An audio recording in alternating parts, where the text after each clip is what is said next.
Breaking news! A group of 9 African boys are convicted to life under rape accusations of 2 white women on a train. These boys were sent to trial in April and the jury convicted them and sentenced 8 of them to death without even having solid evidence.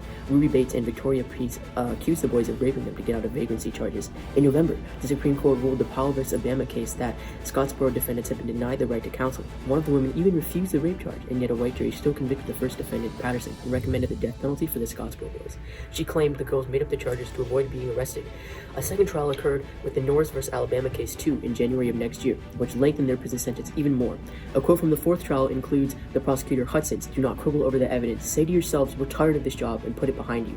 Get it done quick and protect the fair womanhood of this state." In the end, only 4 of the boys were let out on parole, and the rest were sent to prison. When taking an oath or swearing into a court case, the court implies that testimony should be based on the honest system. Giving false testimonies can make proper punishments harder to make. Innocent people get locked up while the guilty run free. The bright and possible life of an innocent person will be revoked from them. False testimonies can happen for many reasons. For example, the Scottsboro boys were falsely accused for selfish reasons in order to get out of trouble. As a result, the Scottsboro boys had to face an unjust and unfair price for the accusations. Despite this false testimony, it could also occur due to stress. Stress can cause a person to misjudge or potentially create false memories where innocent people were put behind bars.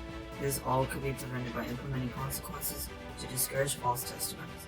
Encouraging the presentation of more concrete evidence so that the court case can rely less on testimonies.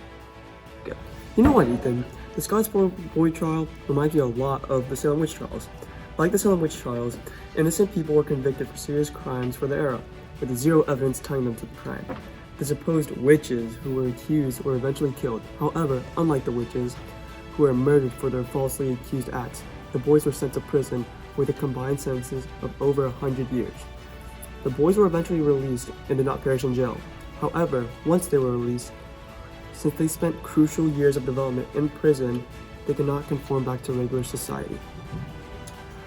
For example, Roy Wright was sentenced at the age of 13.